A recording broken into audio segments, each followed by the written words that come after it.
that's in my back keeps twisting. Anxiety attacks. This is a battleground. I'm caught in the crossfire. My words are weapons.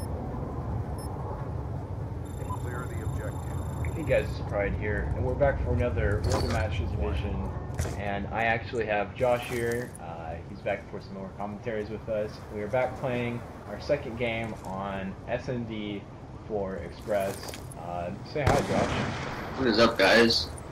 Alright, so in the last time we played this map, I was actually talking about my M8 with the MMS scanner, how I really like to rush A a lot, and I know, Josh, you disagree with it. I know you think it's you don't really appreciate the attachment, but I actually really like it because I'm more of a passive player. I don't know about you, but I really enjoy just sitting back and playing passively, and I think it's a really good match for the team because we have a lot of really active players. I know, Josh, you like to really slay for a lot of games, especially like Hardpoint, in games like that, but I like to really sit back and play as smart as I can, and with the MMS scanner you're able to see enemies that you obviously can't kill since they're through like giant walls or through a train or something, but it gives you the ability to really call out to other players, and it also gives you the ability to kind of spread out the team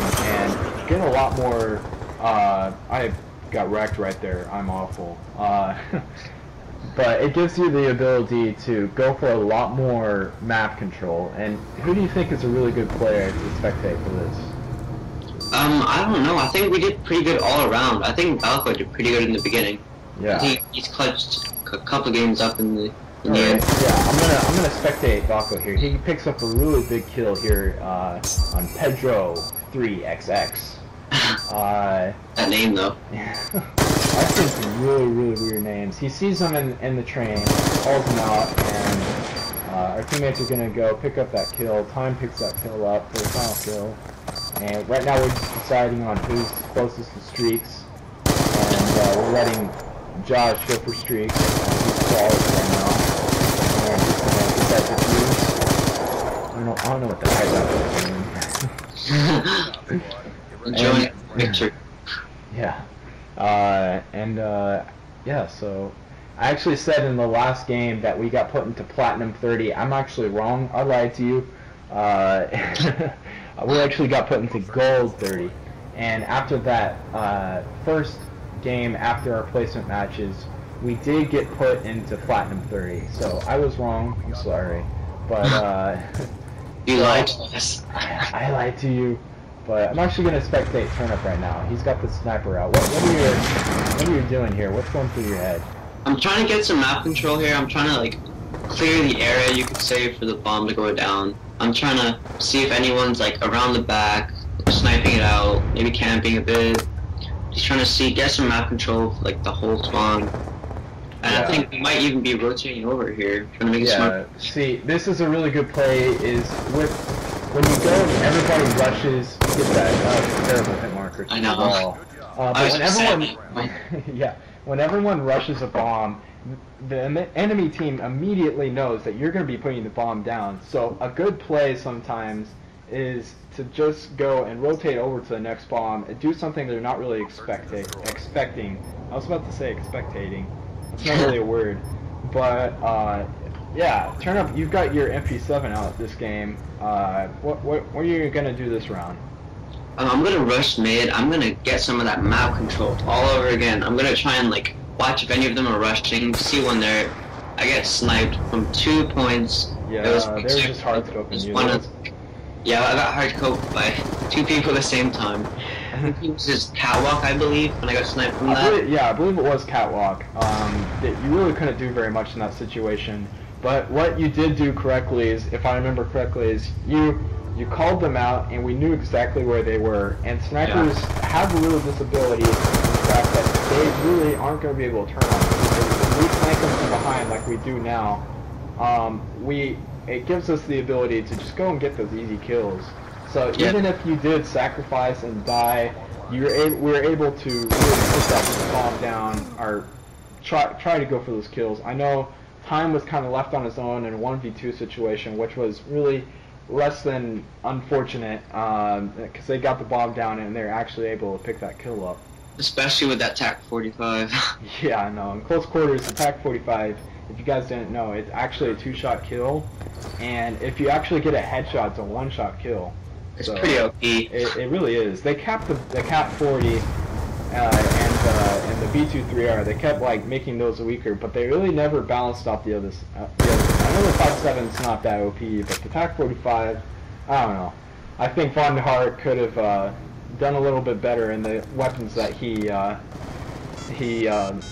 balanced out. I mean, the DSR he patched, but he didn't patch the Remington or the LSAT or anything like that. I don't know. Good God. Yeah, I mean, I disagree with that, but I mean, it just goes to show how good of a game it is. Even with those retarded plays by the administration of Black Ops 2, it's still an amazing game, and there's still actually more people that play Black Ops 2 to this day than there are in Ghost, which, I mean, I'm not really surprised by, because it's a really good game. It was, as I said in one of the other episodes, it is pretty much evolutionary. It is an amazing addictive game, because it's just, there's so many opportunities, so many, like, it's just so much to do in this game. There really is. It's like, you can't even talk about all of it at once, because it's so much. Yeah, and I really agree with that, where, I mean, you look at past Call of Duty, MW3 is a predecessor to this game, and, I mean, I don't know about you, but I really didn't appreciate MW3 very much. I really didn't like it. I don't know. And I see you're lagging right now here. We're spectating you. You had a terrible host this game, actually. I did. I was lagging really bad the whole game, really. I think MW3, I kind of like it, to be honest with you. I kind of enjoyed it, but I don't know, it wasn't as evolutionary as it is Black Ops 2. It isn't, I'm gonna say, it isn't as good at all. I mean, like, everyone was like, oh, look, you got a Moab, oh my god. But then, when you come to Black Ops 2, there's swarms, there's the dogs, there's the nuclear, there's the unstoppables added to a nuclear, and that is, I didn't realize they were gonna put that. I thought that was really interesting. Like, it maybe shows that you're a bit better than a nuclear, you could say, in a way. I think that's really good. Yeah, and Like, as you see here, you're really lagging, and you really couldn't do very much in this 1v3 situation. You get one of the kills, but it was actually better just to go for streaks, since we really needed that. But as far as Call of Duty Black Ops 2, one of the things I really liked about it was the score streak system, because the score streak system really gave people a reason to play more of the objective, and I'm going to talk about pubs for a little while. Sorry. I know this is a competitive commentary, but it's relevant, trust me. But the score streak system, if you look at domination for, like, I don't know, for pubs on Black Ops 2, if you go for a capture on a flag, like just a regular capture, that's 200 points. And that's 200 points. That's equal to 2 kills. Now, if you look at MW3, it was on a kill streak system. So if you capture a flag on domination, that was just the equivalent of 1 kill. So it really gave people a lot more reasons to go for the objective and play the objective, especially with implementation of capture kills, which gave you 200 points as well. So if you're defending an objective, that gives you twice the amount of points, which really made people play a lot more for the objective, which, I mean, past Call of Duties, they really just didn't do that at all. And yeah, I think that in Search and Destroy, when the bomb goes off, I'm pretty sure it gives you 300 points. I'm pretty sure. That's correct. And that is a lot of points. Like, honestly, that's 3 kills. And that is a huge game changer if you're going for streaks. That really is. Yeah, if you're actually playing Search and Destroy and you have hardline, one bomb going off is equivalent pretty much to a UAV. I believe you need like 50 more points and you'll have a UAV. It's ridiculous, but it just goes to show. I mean, that's the equivalent of winning a round by yourself for an entire team, That's one round. That's 1 out of 4. That's 25% of the game already won. So making it 300 points was really a good call, and I think they kind of let it down in Ghost because they went back to the kill streak system, and I honestly, in my opinion, that's just going back into history, going back to something that's older, going back and using something that really isn't new and fresh, and just going back to something that's just not as good anymore. And I disagree with that. And it's one of the things I just don't appreciate with Ghost. I agree. I think I think that like when the bomb goes off, it also makes you concentrate more on the objective. So that means you can actually like, even though some people kill horror like in Search and Destroy, Yeah. some people literally just rush out and play it dumb. It maybe lets them play more conservative. Maybe like makes them play a bit slower. Maybe make the game like, you know, it's hard to explain that. But like if you slow down the game, you can control it completely. You can make people like maybe slow down and not use the Scorpion. Some people start using DSRs because you're using it. It completely depends, but I think it's definitely is a game changer though. Yeah, I really agree with that too. And with the score streak system, it forced them to kind of play slower. But then again, the Search and Destroy, you had to, for Black Ops 2, you had to play a lot smarter. I actually have a little bit of experience with MW3 competitive. You're actually 1 minute for each round for Search and Destroy. Correct me if I'm wrong. I'm 90% sure that's correct though. That yeah, it's 1 minute, which, or no, it's not 1 minute. My fault.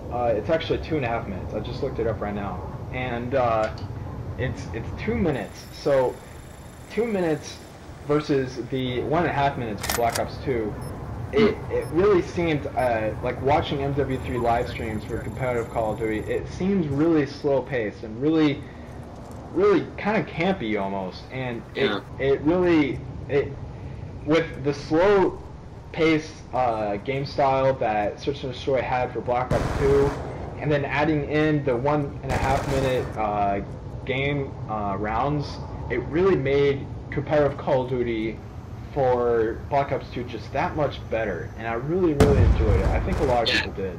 I think it stops camping as much as it did in MW3, because even though some people will wait, like you could say it's camping, but you will wait for like a couple of seconds, then come back out. But when like for campers, they literally just wait there. Yeah. For like maybe like a whole minute, since it's 2.5 minutes. They just wait there for a whole minute. I think that's a bit OP in a sense, that you have such a disadvantage. And I agree with that. And we are actually here 5-5. We're actually tied for the final round, going into round 11 for overtime. And I honestly think we weren't playing very good. Also, we had a terrible host. I don't know what it was, but everyone was lagging. And Turnup actually has one of the best internet connections I know. He's got that Canada internet, and you never see him on a 2-bar or a 3-bar or anything. He always has a consistent 4-bar. I have 3,000 bandwidth, and I don't know. Usually I don't get a 2-bar, let's say. Yeah, so it honestly, there's a lot of issues in League with hosts. Going back, like PS4 it has dedicated hosts. So Black Ops 2, if it had dedicated hosts for every single League match, I just can't imagine how amazing the connection would be and how fair it would be as well. Because in League, you guys probably don't know this, but there's always one person who actually has the bar.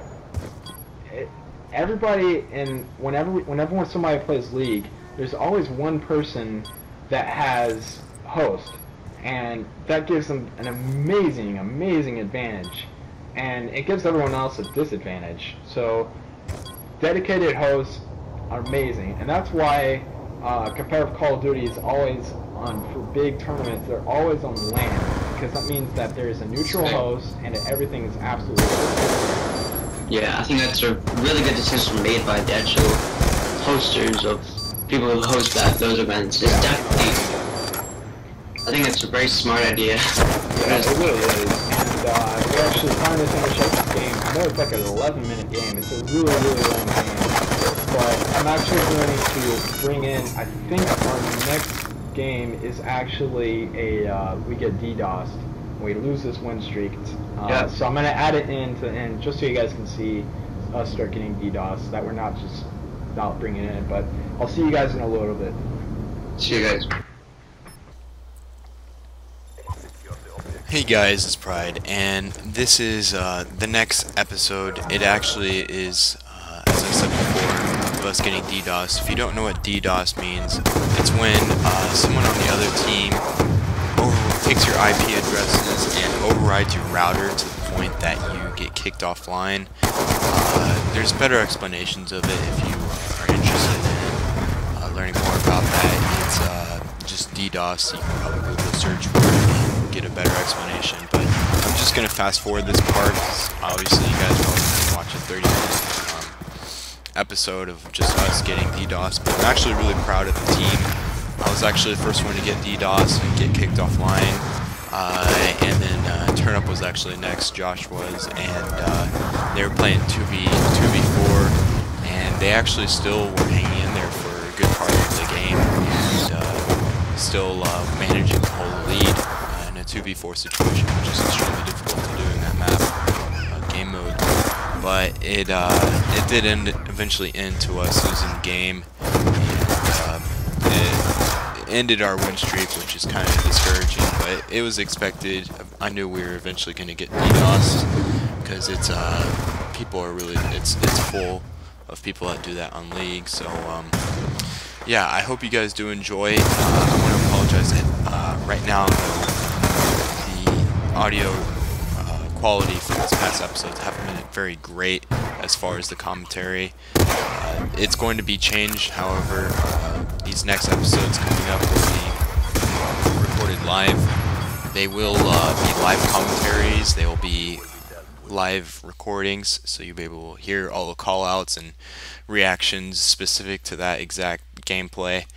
And yeah, so everything will be much better. You'll be able to hear all members of the team, not just two. So I hope you guys really do enjoy, and I'll talk to you guys on the next episode. Peace.